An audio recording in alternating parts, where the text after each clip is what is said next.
We've got some major injury news to get to on today's episode, and then we're going to do a full preview for Falcons versus Seahawks. Welcome on into Falcons Today by Chat Sports. Before we look at that injury news, though, I was looking at the subscriber numbers going into Week 7, and we are demolishing Seahawks today. However, we are trailing Saints now in subscribers. They're down pretty bad. They've lost 5 in a row, and I don't want them to have a single win at all. So let's not only make sure they lose on the field, help us take down Saints now in subscribers here at Chat Sports. Hit that sub button if you hate the Aints. Now, before we look at some injuries, how about a quick primer for these two teams going into this week? The Falcons offense going up against a Seahawks defense led by first-year head coach Mike Macdonald. Atlanta looking to improve in the red zone and third down. Two things we'll talk about later on in the episode. Meanwhile, Seattle's offense against Atlanta's defense. The Seahawks offense has been pretty consistent this year. 24 points per game. It's hard to ask for a whole lot more than that right there. Top half in the NFL. Atlanta's defense has been, leaving us wanting more. That's for sure. And depending on how you look at it, you can say it's either been really bad or it's been clutch at times, like the Saints second half and the Bucs second half. But can we forget about the first half? I don't think so. Now, some injury news, though. Lorenzo Carter is out with a concussion. Troy Andersen is out with a knee injury. So we're going to see more of Arnold Ebiketie, who had a boatload of snaps last week. Probably have a new season-high snap total. Troy Andersen being out means we're going to get a lot more Nate Landman, which is not a bad thing whatsoever. It's probably going to be exclusively Nate Landman and Caden Ellis.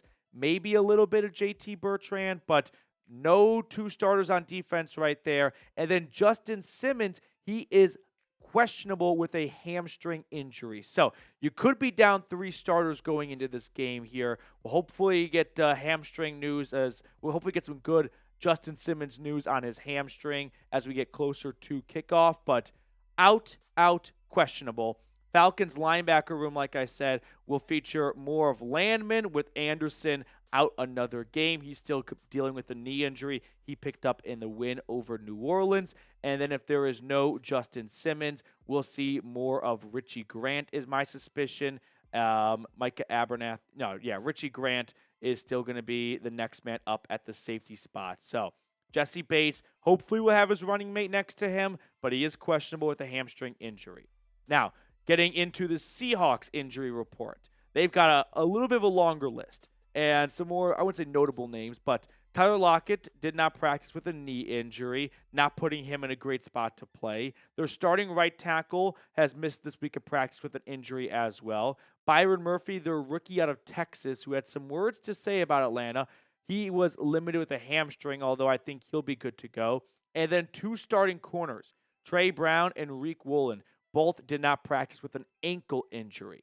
So before we talk about the 2 corners potentially being down, we've got Byron Murphy talking about how the Falcons were rumored to be very interested in drafting him back in April, and they passed ultimately to go with Michael Penix. And Murphy said, quote, "That's a big loss for them. They will feel me Sunday." So the interior of the offensive line needs to bring their A game to make sure Terry Fontenot does not look like a big dum-dum. So far, Murphy this year has not necessarily lit up the box score. Just 1 tackle for loss, half a sack. Ultimately, interior defensive linemen should not be evaluated based on their stats. So much of their job is about freeing up other players to do their job. So we'll keep an eye on him. He's also limited, so may not be at 100%. But the Seahawks DB room has been depleted.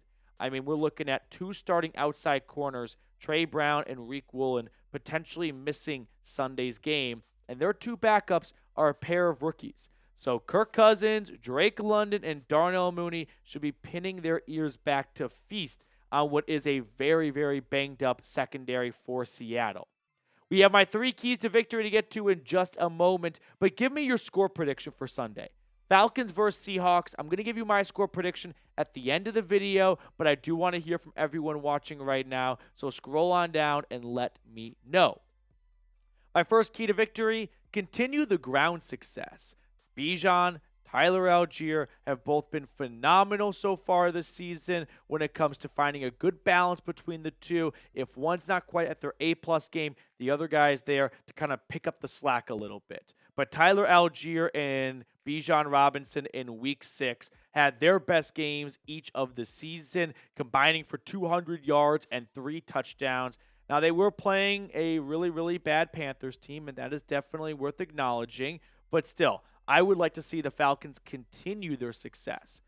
So many times we see people outline keys to victory and things like that, and it's so focused on the opposition, and you do have to account for the other team, of course, but I like to look internally first, right? What can the Falcons do that they already do well and continue that? And for me, that's running the football. So let's build off of Week 6 going into Week 7. The Seahawks run defense, by the way, one of the worst in the NFL as of late. They're giving up 144.7 yards per game on the ground. That is 26 in the NFL. So let's exploit that because Seattle's defense from the start of the year to the second half of the season so far, not very good. I mean, they gave up 14 points per game through weeks 1 through 3, 3-0 record. Then you turn around and weeks 4 through 6, 21 more points coming in, going 0-3 in that stretch. Now, there's a couple of contributing factors to this. It's not solely because of their run defense. I think you can also look at the quarterbacks they played. They played a rookie making his NFL debut Week 1. They played a Jacoby Brissett Patriots team with the world's worst offensive line and no weapons to throw to. They played Skylar Thompson in Week 3, who's probably going to be out of the league after this season. Then they played Jared Goff. Daniel Jones, say something nice about Daniel. He played pretty well that game. And then they played Brock Purdy and the Niners. So, yeah, I think they really miss playing guys like Nix, Brissett, and Thompson. And it's not going to be smooth sailing with Kirk Cousins coming into this game here. Before we look at my other keys to victory, quick shout out to our sponsor today, Prize Picks. That's America's #1 daily fantasy sports app with over 10 million active members. All you do is pick more or less on 2 to 6 player stat projections and watch the winnings roll in. You can now win up to 100 times your money on Prize Picks with as little as 4 correct picks. I'm talking turning $10 into $1,000. So here are my selections for Sunday. I'm taking 3 Goblins, which lowers the stat projection. Doesn't give you as big of a payout, but you put 3 of these bad boys together, and you've got yourself a nice corner of cash if they all hit. So download the Prize Picks app today and use code CLNS and get $50 instantly when you play $5. That's code CLNS on Prize Picks to get $50 instantly when you play $5. Download the app today and use that code CLNS to get $50 instantly after you play your first $5 lineup. Prize Picks. Run your game. Second key to victory, win on third down. We've had this conversation before, and the Falcons have been able to get by without having a great third down defense or third down offense, but I don't know if that's going to continue going up against a Seattle defense that is top 10 on third down. This might be one of those metrics that we look back at. If things don't go well for Atlanta, we can point to, oh, well, the Falcons went 1 for 8 on third down, and they should have encountered a tough third down defense of Seattle, which is top 10 in the NFL. Atlanta, in their 4 wins this season, 39% on third down. Still not very good, but much better than their 2 losses where they are 22%. So hopefully that third down offense comes through, and it looks a lot more closer to this than this right here because the Seahawks are not going to make it easy on them whatsoever. Before we check out my final key to victory for the Dirty Birds, shout out your city for me in the chat. We have picked up, I'm not kidding you, 3,531 subscribers over the last 28 days. So it's so awesome to see how much this channel has grown in that time. But I do love to get to know the viewers. So go in the comment section right now, shout out your city, let me know where you're tuning in from. And last but not least, close out strong. This one is more of a gut feeling than an analytically driven key to victory. But does anyone else feel like this could be a game where the Falcons kind of rear their early 2020s head of same old Falcons, they blow a lead or something like that?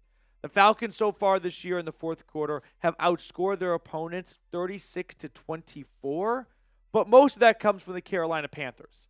If you go over the last 3 games, I don't want to say they're lucky or anything like that, because that's not really a thing in the NFL.